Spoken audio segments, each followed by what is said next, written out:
मोहित जी, राधा वल्लभ श्री हरिवंश महाराज जी। पूज्य गुरुदेव, आज से 1 वर्ष पूर्व आज के ही दिन आपसे एकांतिक वार्तालाप में आपका दिव्य दर्शन व सानिध्य प्राप्त हुआ। उसके बाद जीवन में काफी सुधार भी आया और व्यसनों से मेरे को मुक्ति मिली। शराब मांस आदि मैंने छोड़ दिया और राधा नाम जप करने लगा। गुरुदेव, आपका दास एक कपड़े का दुकानदार है।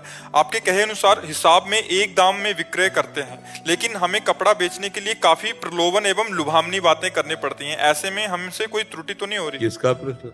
हाँ, नहीं, अपने सामान को बेचने के लिए प्रशंसा तो करनी है, पर हमको घटिया सामान नहीं देनी और झूठ नहीं बोलना। जैसे कोई भी सामान है तो खरीदने वाला जानता है कि ये मुनाफा लेके ही बेच रहा है, और सब कोई जानता है कि दुकानदार का मतलब है कि वो अपना घर परिवार इसी से चला रहा है। बिजली खर्चा है, नौकर का खर्चा है, घर परिवार का खर्चा है, तो लेने ही इसी बात के लिए गया है। वो ऐसा नहीं कोई जानता है कि बिल्कुल जो खरीद के लाया उसी दाम में दे देगा। तो जैसे कुछ लोग इसे झूठ बोलते हैं कि भाई हम आपके लिए कह रहे हैं, बिल्कुल नहीं बच रहा है, ऐसे बोलते लोग, कसम से बिल्कुल नहीं बच रहा। ये सब नाटकबाजी करने। वस्त्र बहुत बढ़िया हो, उसकी कीमत फिक्स हो। जैसे कोई कहे 130 का उधर मिल रहा था, आप 160 का दे रहे हो, हम यही 160 का देंगे। 130 का मिल रहा है, आदर से आप ले लीजिए जाके, 5 पैसे कम नहीं। बिल्कुल अपने पे टिके रहो, झूठ बोलना नहीं है कि भाई हम इतने का लाए हैं, इतने का, कुछ नहीं। सीधी बात है, अच्छा कपड़ा रखो, अच्छी क्वालिटी का रखो, जैसी जैसी क्वालिटी है उसके अनुसार उसका दाम अपना मुनाफा लगाकर फिक्स कर लो कि इसका अधिक से अधिक मुनाफा 20 रुपया, तो हम 20 रुपया का मुनाफा ले रहे। बताने की जरूरत नहीं, उसको बोल दिया, इसमें कोई हानि नहीं।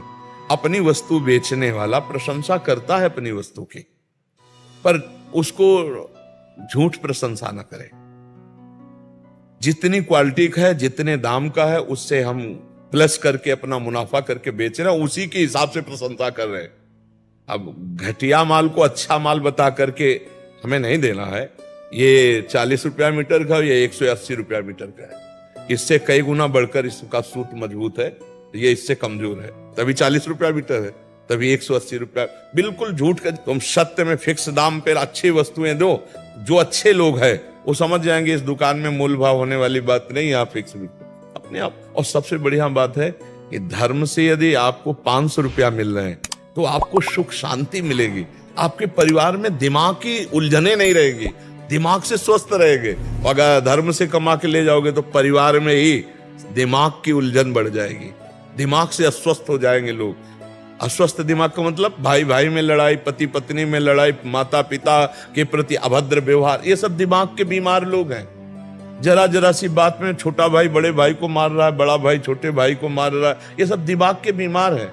यार उसी माँ के गर्भ से पैदा हुए हैं, अगर छोटी मोटी वस्तु उसके हिस्से में चली जाती है तो कोई बात नहीं, मेरा बड़ा है पिता की तुल्य है, या मेरा छोटा है पुत्र के तुल्य, खाओ पियो मौज करो यार, उसमें क्या लड़ाई झगड़ा। लेकिन दिमाग के बीमार लोग छोटी छोटी वस्तु में, छोटी छोटी जगह में अपने भाइयों की हत्या तक कर डालते हैं। आप तो समाज में सब देख ही रहे।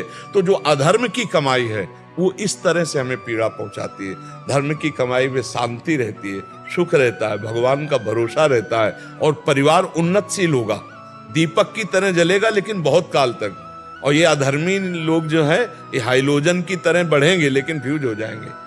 घूस लेकर के, नाना प्रकार के अधर्म आचरण करके, दूसरों की हिंसा करके जो पैसा कमाया जाता है ना, वो बहुत जल्दी विनाशकारी खेल में होता। पूरा परिवार का परिवार गाड़ी में ही भुन जाते हैं, एक्सीडेंट में ही पूरा। ये समझो ये कर्मों का फल है। तो हम ज्यादा प्रलोभन में न पड़े, उचित मूल्य और निश्चित मूल्य और पवित्र आचरण, और भगवान का नाम जब तो देनहार कोई और है, कहां से वो दे देगा तुम पक्का आनंदित हो जाओगे। पक्का जान लो कि वो जब देता है तो कैसे वो बनाता है आप जान नहीं पाओगे।